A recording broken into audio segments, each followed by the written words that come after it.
And then after that, guys, we have another grappler on the fight card in Vinny Magalhães and Jordan Young. This fight is a short notice fight, I believe. Jordan Young was supposed to be fighting Emiliano Ramo, but Rama ended up withdrawing from the fight, and now Vinny Magalhães is stepping in on short notice. 19 wins and 12 losses. The man has been fighting for absolutely forever. He's 36 years old, more than 30 fights in his professional MMA record. Been fighting since 2006, fighting on the Ultimate Fighter Season 8, and fighting the Ultimate Fighter finale against Ryan Bader. A lot of wins early in his career. He fought inside of Bellator, I believe, inside the UFC. Fought guys like Phil Davis, Ryan Bader, fought inside the PFL. I believe he almost got in the quarterfinals or semifinals inside the PFL. I believe this was actually the championship right here. It was the tournament championship against Sean O'Connell. He did lose the fight by third round at TKO, but he's a very good grappler, 100%. Pretty much the same height, a little bit of a reach advantage for Jordan Young in the fight. A very good grappling from both fighters in the fight. Vinny Magalhães, a lot of submissions on his record, 17. Oh my god, 17 submission wins on his record, 4 knockout wins, and 1 decision win on his record. Inside of the PFL, his main way of winning the fight by submission is either by armbar submission or by Kimura submission. First on armbar, first on Kimura, and then first on rear naked choke submission.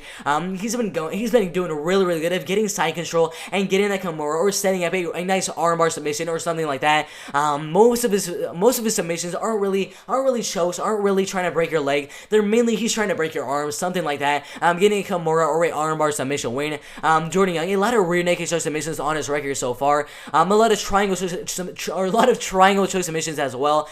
Pretty much every single one of his wins, except for these 2 wins right here, have been submissions, which is absolutely insane. 9 submission wins, then 2 decision wins. He might have a slight technical striking advantage over Vinny Magalhães.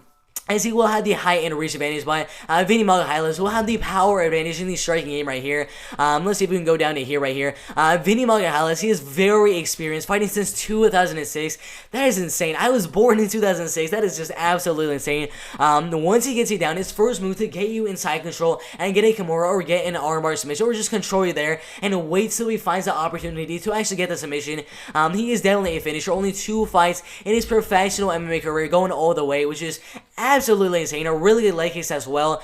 Jordan Young is definitely going to be the wrestler in the fight. Dangerous from the bottom. Really good triangle submissions. Very good ground and pound and good submission defense. But I don't know if his submission defense is good enough to defend the submissions from Vinny Magalhães. But we'll see what happens right there. It's a really close fight right there. Minus 110 and then minus 115.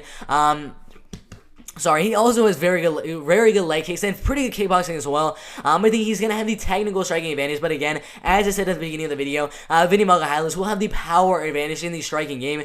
Overall, I don't really think the striking is going to play a big factor here. Mainly, the fight will probably be spent either in the clinch or in the grappling and wrestling game, so I don't really think the striking and kickboxing, anything like that, is going to play the biggest factor in the fight, but honestly, I think both fighters are very good wrestlers, very good grapplers. Literally like 70% both fighters' wins are coming by submission. Really good submission wins, really good wrestling, and a really good grappling from both fighters right here. It's just who has the better grappling, who has the better wrestling, who has the better submissions, and in my opinion, that is going to be going to Vinny Magalhães. Even though he's a little bit older, he still has very good submissions. He goes, once he misses that armbar submission, he goes for a leg lock. Once he misses the leg lock, he's going to go for a guillotine. He just keeps on going over and over again. He's going to have a little bit of a strength advantage in my opinion. This is going to be a really close fight in my opinion, but I will be going with Vinny Magalhães to go out there and win the fight, possibly by submission in the first or second round. But in my opinion, I think the fight will go all the way. Considering Jordan Young has some pretty good submission defense, but has never been submitted in his professional MMA career. So I think the fight will go all the way. And because Vinny Magalhães has a little bit better wrestling, a little bit stronger, and a little bit better grappling, in my opinion, I will be going with Vinny Magalhães to win the fight by 29-28 unanimous decision.